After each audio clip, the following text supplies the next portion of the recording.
গভীর রাতে সচিবালয়ের ৭ নম্বর ভবনে আগুনের সূত্রপাত হয়। ফায়ার সার্ভিসের ১৯টি ইউনিটের চেষ্টায় ১০ ঘণ্টা পর সেই আগুন নেভানো সম্ভব হয়। এই ঘটনায় ষষ্ঠ, সপ্তম, অষ্টম ও নবম তলা পুড়ে গেছে গুরুত্বপূর্ণ নথি। ঘটনা তদন্তে ৭ সদস্যের একটি কমিটি গঠন করেছে সরকার। আগামী ৭ দিনের মধ্যে তদন্ত কমিটিকে প্রতিবেদন জমা দেওয়ার নির্দেশ দেওয়া হয়েছে।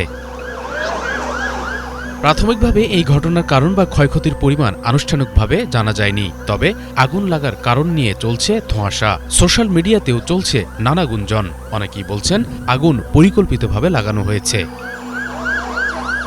গুরুত্বপূর্ণ নথি চাওয়ার পরেই সচিবালয়ে আগুন লাগায় জনমনে প্রশ্ন দেখা দিয়েছে বলে মন্তব্য করেছেন বিএনপির যুগ্ম মহাসচিব অ্যাডভোকেট রুহুল কবির রিজভী। বৃহস্পতিবার ঢাকা রিপোর্টার্স ইউনিটিতে এক আলোচনা সভায় এমন মন্তব্য করেন তিনি। কারণ গতকাল শেখ হাসিনার এবং তার দোসরদের কিছু নথি চাওয়ার পর গতকাল গভীর রাতে এই আগুন, এটা জনমনে বিরাট প্রশ্ন দেখা দিয়েছে।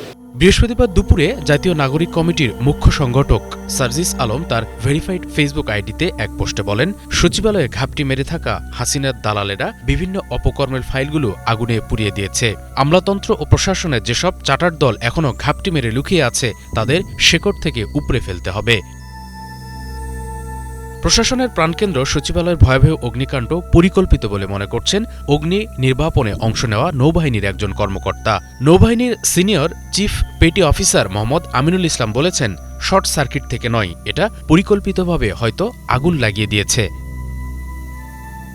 স্বরাষ্ট্র উপদেষ্টা জাহাঙ্গীর আলম চৌধুরী অগ্নিকাণ্ডের কারণ জানতে তদন্ত পর্যন্ত অপেক্ষা করার কথা বলেছেন। তবে স্থানীয় সরকার উপদেষ্টা আসিফ মাহমুদ সজীব ভুঁইয়া সরাসরি ষড়যন্ত্রের কথা বলছেন।